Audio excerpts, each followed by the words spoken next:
can't see me, you Stevie. Wondering how I reach more evolutions than Evie and make it look easy.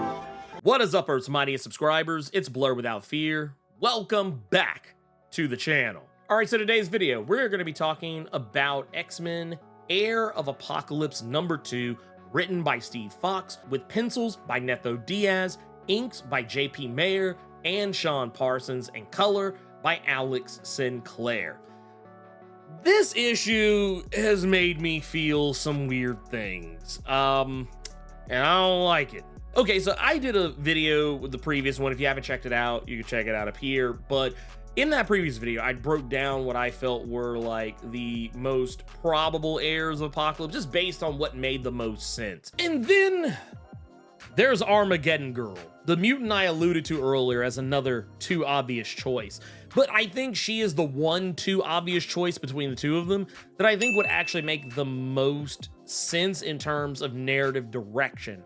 Not necessarily even the most sense to me, but just the most sense based on the story elements that we have been given up to this point. The things that have been happening with each and every character up to this point.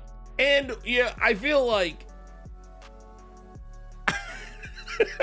I feel like this was Steve Fox going well and out of his way to remove the two, what I felt are the most obvious, answers to who should be the next heir of Apocalypse based on, the characters available to this story.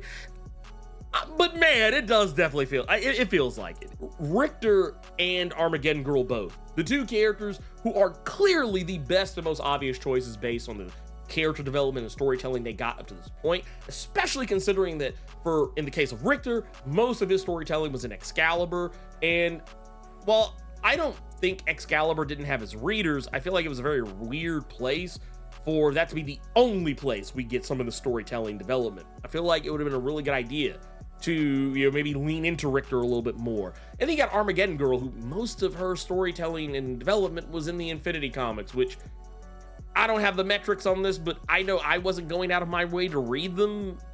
I don't know if anybody else was.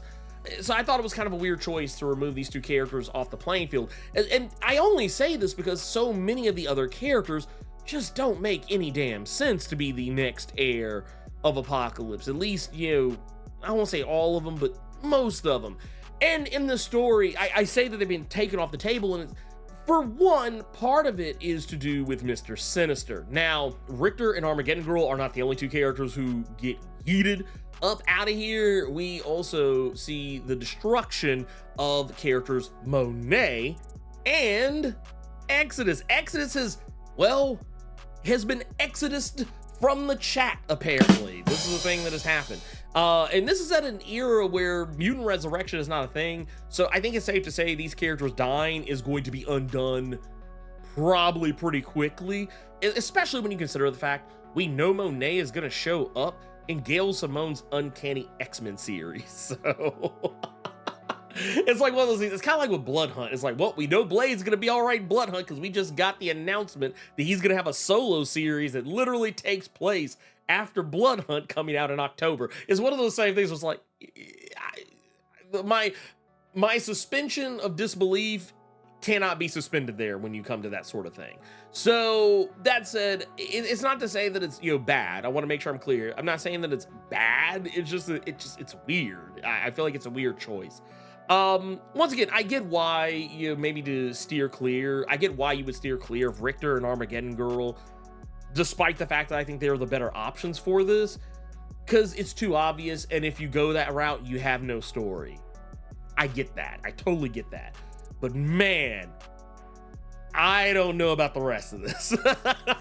Okay, so I said earlier that Mr. Sinister is getting involved. Mr. Sinister is only really responsible for less than half of the deaths that take place in this book. And I actually want to say too, I feel like a lot of the deaths were not terribly obvious. Like Armageddon Girls, I was kind of like, oh, maybe she's just knocked out. And it's like, oh, no, she's dead. I'm like, oh, okay, she's gone. Okay, that's crazy. And then there's the whole thing with Richter. Richter is not unalived by Mr. Sinister.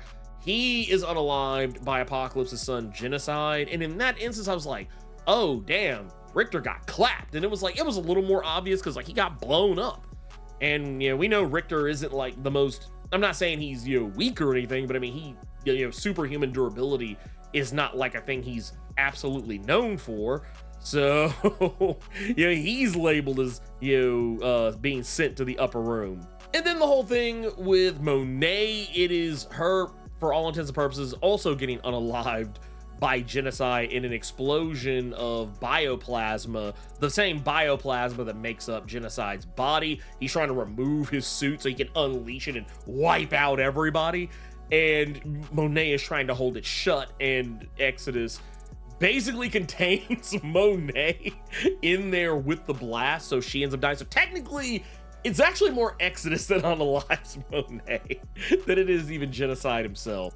And then, Exodus, he gets clapped pretty much the same way that Mr. Sinister clapped Armageddon Girl. It's like, you see this little weird green looking thing on the palm of his hands. It's almost like he's got Rona particles like all over his hand. He's got COVID-19 on his hands, and he's just rubbing it on everybody. He's got the mutant version of it. He's like rubbing the Rona on Armageddon Girl's back. It's like he's just rubbing boogers on her back. Ugh. Brother, ugh. And he does the same thing to Exodus. And then Exodus is like, and he just dies. I'm not gonna lie, it's kind of silly. I'm here for it, but I would be a liar if I said that it's not silly. And then, you get to, Genocide himself. Genocide also is unalived in the same kind of span of panels. The explosion and everything, basically Genocide, Armageddon Girl, Richter, Exodus, Monet, they are all off the table right now. And man, I'm not gonna lie, I don't like that part of it. Because basically because I'm gonna go right now. So this leaves us with Cable, Cypher, Emma Frost, Forge, Gorgon, Mr. Sinister, Mirage, and Wolverine. So it's 8 people from the initial 12 that are still left. And we also can't forget about Archangel, who shows up at the very ass end of the issue. We already knew that he was looking for Apocalypse, and he finds him. He's going to try and fight him. And I'm starting to wonder if what Steve Fox is setting up is Archangel taking on being the new Apocalypse, which is something that was, once again, I talked about this before, but this isn't the first time this has happened. He was supposed to become the next Apocalypse during the Uncanny X-Force series. I don't think he should be that. I feel like there's better ways to tell a story with Warren Worthington III than that. You just got to write him. And considering what's going to be going on with him and the upcoming X Factor series, and we know there's a traitor. I feel like that one would be a little bit too on the nose. But hey, who knows? Maybe it could work. I don't know. I mean, if anything, the new Apocalypse being a part of X Factor would almost kind of be on brand, considering that's where Apocalypse got his start, was in X Factor, not X-Men proper. He was an X Factor villain. But that's also from a time where X Factor was really little more than the 5-piece original recipe X-Men, from back in the 60s. So I don't know where they're going here with this. I'm not gonna lie, this is one of those, while none of my personal picks have been adhered to here, I'm okay with it. I just think it's funny because it reminds me of so many times when I read a comics event. Doesn't matter whether it's Marvel or DC, it doesn't matter, they all do it. Certain characters get taken off the table because they're too obvious. And like in the case of the King in Black story arc from Marvel not too terribly long ago, one of the things I thought was funny is that one character that could have easily had just wrapped up this whole event is nowhere to be found, and conveniently you kind of written away, and that's Monica Rambeau. And even in this, in Blood Hunt, she's conveniently not around, and she could have single-handedly ended the whole Blood Hunt event, just off rip. It's one of those things that, if the characters that would be the most effective in stopping the situation are around, you have to get rid of them. And then in other cases, characters who are too obvious to be, the twist, the reveal, you got to remove those because you got to subvert expectation. But sometimes I feel like subverting expectation, you don't necessarily have to kill a character off to do it. But I guess what's really happening here is they're being removed from the table so that there's just nothing to talk about with them. It's like, nope, you're not allowed to say Richter and Armageddon Girl's name anymore. They're gone. Get them out of here. I'm not gonna lie, I'm kind of with a lot of other people. I'm not as terribly interested in this book as I was hoping I would be. I kind of knew off rip it was gonna be something kind of off the wall, just because just the nature of what the story is. It's that you have to find the heir of Apocalypse. Of course, it's gonna have some off-the-wall shit in it. But I will definitely admit, I don't dislike this book. I'm actually enjoying it, but I'm not finding it as interesting as I had initially wanted to. But now I'm just left to wonder, like, all right, well, who's it gonna be? Now, kind of looking at this, I kind of made an allusion last time around to the Jason Aaron Avengers story arc, when they were trying to find a new Phoenix, and it ultimately ended up being Echo. Nobody was checking for Echo, and I kind of feel like this is just what's gonna happen again. Not saying Echo is gonna be the new Apocalypse, but just saying that it's gonna end up being a character that nobody's gonna expect. And that's probably for the best. I would be more worried if I could have guessed it straight out of the gate, if I'm being honest. I often like to tell the story about how I guessed the ending of M. Night Shyamalan's The Village, literally as the movie was coming on.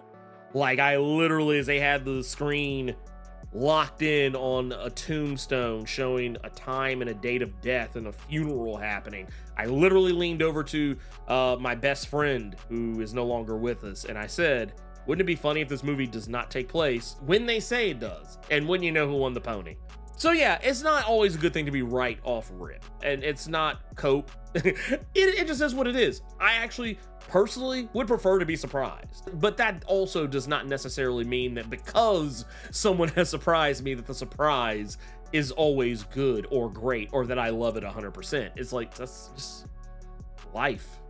You guessed it, obligatory channel outro time. If you're not subscribed to the channel, consider doing so. Clicking that subscribe button and tapping that notification bell ensures that you get more videos just like this one, and you don't miss any of my other content that I drop throughout the week, plus my live streams every Thursday and Saturday. And if you enjoyed the video, make sure you click that like button, keep it plus ultra, and sound off in the comments.